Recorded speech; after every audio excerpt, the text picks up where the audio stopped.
ہم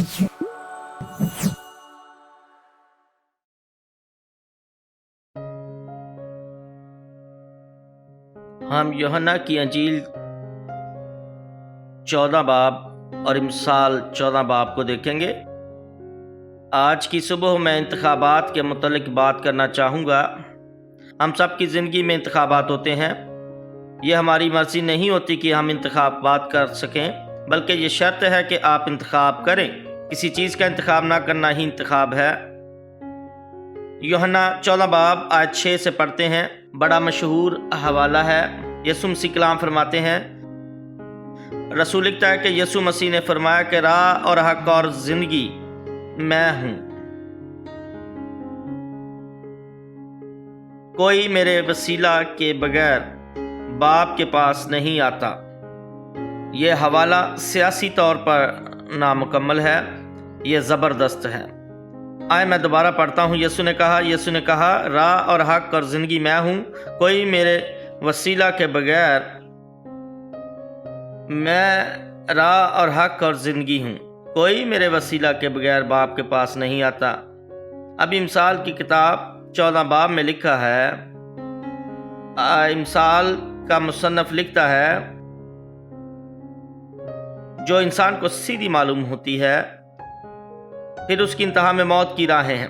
یسوع نے کہا راہ میں ہوں، ایسی راہ بھی ہے جو انسان کو سیدھی معلوم ہوتی ہے پھر اس کی انتہا میں موت کی راہیں ہیں۔ ایک ہی راستہ ہے۔ امثال کی کتاب کہتی ہے کہ ایک ایسی راہ بھی ہے جو انسان کو سیدھی معلوم ہوتی ہے۔ آئیں ایک بار پھر خدا کی حضوری میں جھکیں اور دعا کریں۔ اے خدا، آج کے کلام کے وسیلہ سے جو تیری راہوں کی بابت ہے، اپنے لوگوں کو برکت دے اور اپنے لوگوں کے دلوں سے کلام کر۔ اے خدا، تو جو ہم میں موجود ہے، جنہوں نے تجھے اپنا خداوند قبول نہیں کیا تاکہ وہ تیرے ساتھ چلیں، اے خدا تو ہمارے دلوں سے بھی کلام کر۔ اے خداوند، ہمارے پاس انتخابات ہیں جن کی شرطیں مشروط ہیں تاکہ ہم صحیح انتخاب کر سکیں۔ تیرا شکر ہو۔ یہ سب کچھ مانگتے ہیں یہ خداوند یسوع مسیح کے نام میں، آمین۔ پھر یسوع نے کہا راہ میں ہوں اور حق اور زندگی، کوئی دوسری پسند نہیں۔ دوسرے مذاہب کے مقابلے میں مسیحیت آپ کو ایک بہتر زندگی کا انتخاب بخشتی ہے۔ یسوع مسیح نے فرمایا کہ تمام بنی نوع انسان میں کسی کو اجازت نہیں کہ وہ میرے بغیر آسمانی باپ کے پاس جا سکے۔ امثال کی کتاب بتاتی ہے کہ ایک راہ ایسی بھی ہے جو انسان کو سیدھی معلوم ہوتی ہے، مگر اس کی انتہا میں ہمیشہ کی زندگی کی بجائے بربادی ہے۔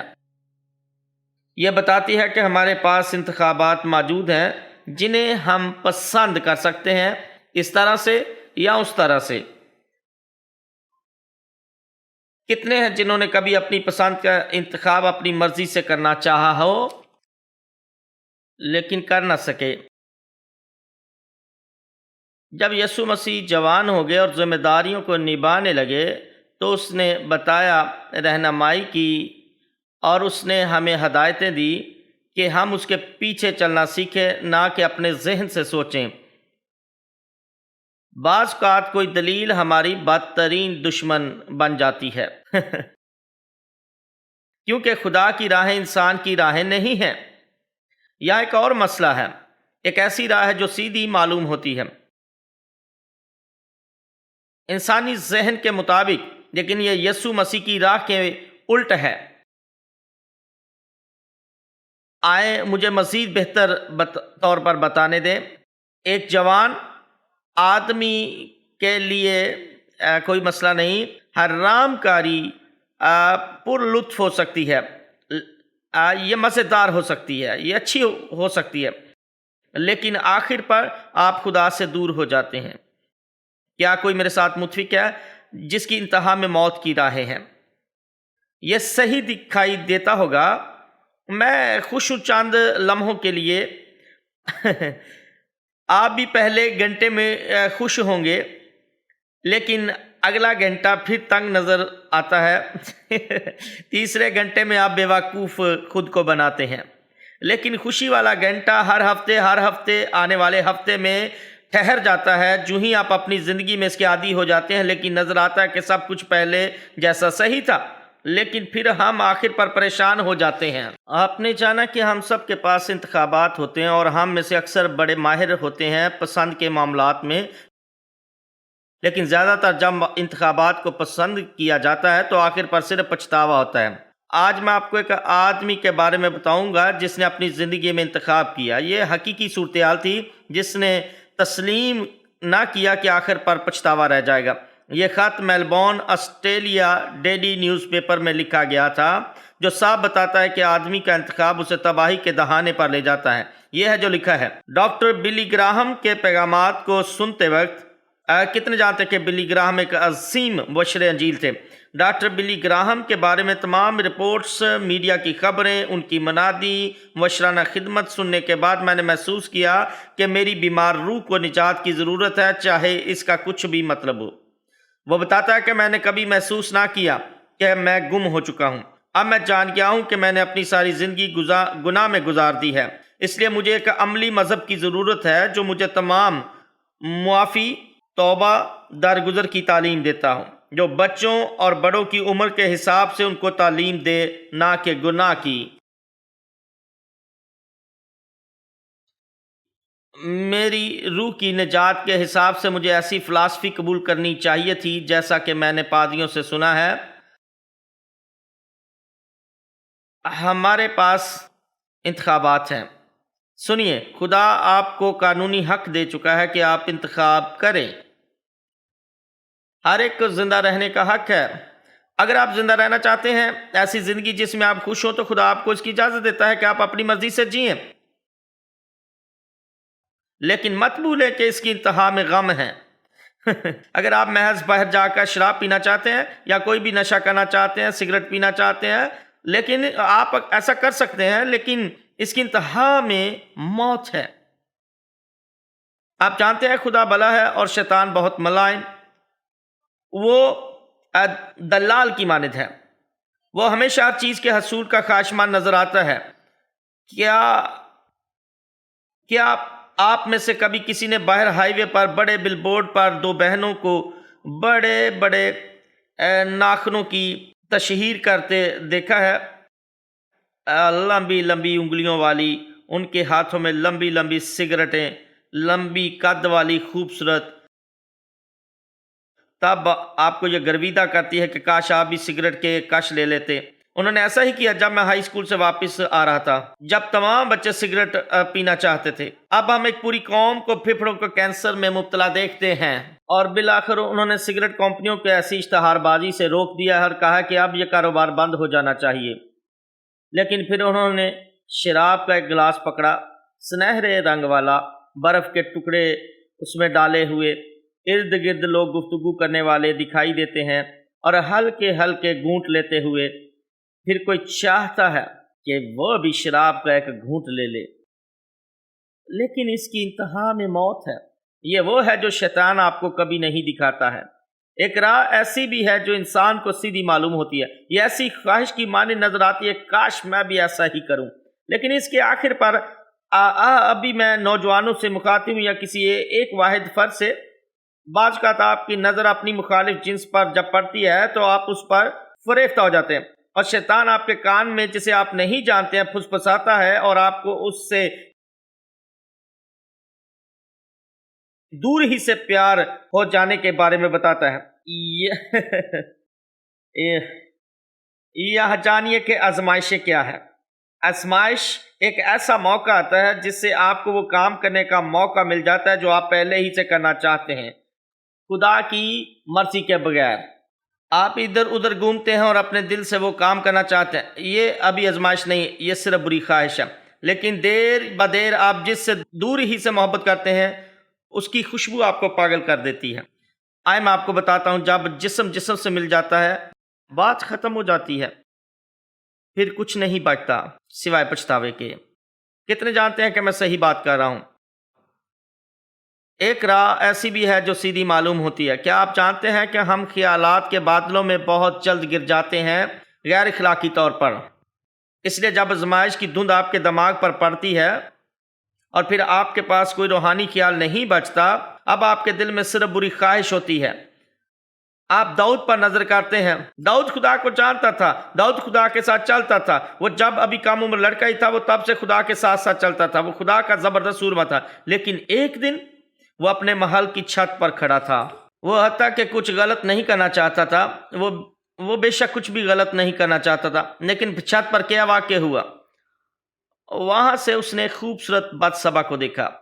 اگر آپ صحیفے کو پڑھیں تو وہاں قطعاً نہیں لکھا کہ وہ بہت خوبصورت تھی، یہ بتاتی ہے کہ وہ نہایت خوبصورت تھی۔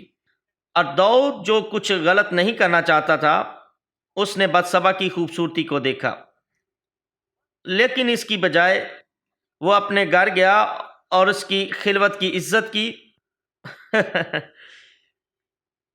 اس نے اس کو دوبارہ دیکھا۔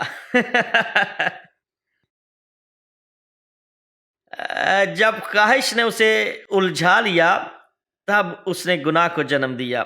اب یہاں دیکھیں، اس نے محض اس کو صرف دیکھا جو اسے بڑی خوبصورت لگی تھی، وہ تو صرف اس کی خوبصورتی کو دیکھ رہا تھا، لیکن جب وہ اپنا دماغ کھو بیٹھا تو اس نے پوچھا کہ وہ عورت کون ہے؟ داؤد کو بتایا گیا کہ وہ تیرے جنگجو جوانوں میں سے کی بیوی ہے۔ اس نے کہا کہ مجھے کوئی پرواہ نہیں ہے، اس کو لے آؤ۔ اس نے کہا مجھے کوئی پرواہ نہیں ہے، اس کو لے آؤ۔ جب بری خواہش پیدا ہوتی ہے، کتنے جانتے ہیں اس کہانی کے بارے میں جو بیان کر رہا ہوں، یہ آپ کے دل اور آپ کی زندگی میں طوفان برپا کر دے گی۔ اس نے کہا مجھے کوئی پرواہ نہیں کہ وہ کس کی بیوی ہے، میں بادشاہ ہوں، جاؤ اور اس کو لے آؤ۔ پاس وہ اس کو داؤد کے پاس لے آئے اور داؤد اس کے ساتھ سویا۔ مجھے یقین ہے کہ ان کا یہ وقت اچھا گزرا ہوگا، اور داؤد نے اس کو واپس اس کے گھر بھیج دیا۔ خود وہ محل میں آ گیا اور اپنے کام کو مکمل کر کے خوش ہو گیا۔ کسی کو کوئی خبر نہیں ہوئی سوائے ایک تاریخی صحیفہ کے جو فرماتا ہے خبردار رہو کیونکہ گناہ آپ کا مشتاق ہے۔ اور داؤد 8 مہینوں سے بالکل ٹھیک ٹھاک تھا۔ اس میں شک کی گنجائش نہیں کہ داؤد سوچتا ہوگا کہ مجھے سب کچھ دوبارہ کرنا چاہیے۔ کیا آپ میں سے کوئی ایسے حالات میں سے گزرا ہے؟ بے شک آپ بھی کئی دفعہ گزر چکے ہوں گے۔ بے شک اس نے بھی سوچا کہ مجھے دوبارہ یہ کام کرنا چاہیے، لیکن باتشبہ اس کے گھر ایک دن آتی ہے۔ اس نے دروازہ کھٹکھٹایا۔ داؤد نے پوچھا باتشبہ تم یہاں کیا کر رہی ہو؟ اس نے کہا داؤد بادشاہ میں حاملہ ہوں۔ اس کی انتہا میں بالآخر وہ پکڑا گیا۔ ایک ایسی بھی ہے جو انسان کو سیدھی معلوم ہوتی ہے، یہ آپ کو سب کھیل کی مانند لگتا ہے، یہ بالکل مزیدار موسم کی مانند نظر آتا ہے جس میں آپ لطف اٹھاتے ہیں۔ لیکن اس نے کہا کوئی بات نہیں، ہم آپ کا خیال رکھیں گے۔ وہ پھر اس کے ساتھ سویا اور سب کچھ بھلا معلوم ہوا، کوئی مسئلہ نہیں۔ لیکن جب ہتیوریا واپس آیا تو وہ بادشاہ کے گھر کے آستانہ میں سب خادموں کے ساتھ سو گیا۔ اس نے کہا جب کہ جنگ ہو رہی ہے، فوجیں لڑ رہی ہیں، ایسی حالت میں کیا میں اپنے گھر جاؤں اور اپنی بیوی کے ساتھ سوؤں؟ یہ واجب نہیں۔ کتنے لوگ جانتے ہیں کہ یہ جواب داؤد پر کڑی تنقید تھا، کیونکہ داؤد صرف محل میں موجود تھا بلکہ وہ دوسرے بندہ کی بیوی کے ساتھ سویا بھی تھا۔ لہٰذا اس نے حکم دیا کہ اس کو واپس جنگ میں بھیج دو، اور اس کی موت کا پروانہ بھی بھیج دیا اور کہا یوآب کو یہ خط جاتے ہی دے دینا۔ اس نے کہا کہ جب گمسان کی لڑائی ہو تو اس کو وہیں رکھنا تاکہ وہ مر جائے۔ ایک بار پھر سب مکمل ہو گیا۔ ایک بار پھر سب مکمل ہو گیا۔ نہیں، اب کوئی مسئلہ نہیں رہا، مجھے کسی کی پرواہ نہیں۔ کتنے لوگ سوچتے ہیں کہ انہوں نے کبھی گناہ سے اپنے آپ کو بچایا ہے، سامنا ضرور ہوا لیکن شاید ہی بچے ہوں۔ یہ بہت اچھا ہے۔ کچھ لوگوں کا کہنا کہ اب بھی 18 مہینے بیت چکے تھے۔ داؤد نے بادشاہ کو اپنے محل میں بلا لیا اور کہا کہ میں تمہارا سب خیال رکھوں گا، سب اچھا ہو جائے گا۔ لیکن 18 مہینوں بعد دروازے پر ایک بار پھر دستک ہوتی ہے۔ اب کی بار یہ خدا کا بندہ تھا۔ آپ کہانی سے واقف ہیں۔ اس نے کہا ایک آدمی تھا، اس کے پاس بھیڑ خانہ کی سب بھیڑیں تھیں، لیکن وہیں ایک شخص کے پاس صرف ایک بھیڑ تھی۔ اس کے پاس بے شمار بھیڑیں تھیں، لیکن اس کے پڑوسی کے پاس صرف ایک ہی بھیڑ تھی۔ تب اس کے پاس ایک مہمان آیا تو اس نے اس کی اکلوتی بھیڑ لے لی۔ ناتن نے داؤد سے پوچھا کیا تم ایسے شخص کے ساتھ کیا کرو گے؟ چونکہ داؤد نے تو خود اس کی موت کے پروانے پر دستخط کیے تھے، وہ کہنے لگا ایسے آدمی کو جینے کا کوئی حق نہیں ہے۔ اس نے کہا مجھے بتاؤ، اس کا سر جدا کر دیا جائے گا۔ نبی نے کہا کہ وہ شخص تو ہی ہے۔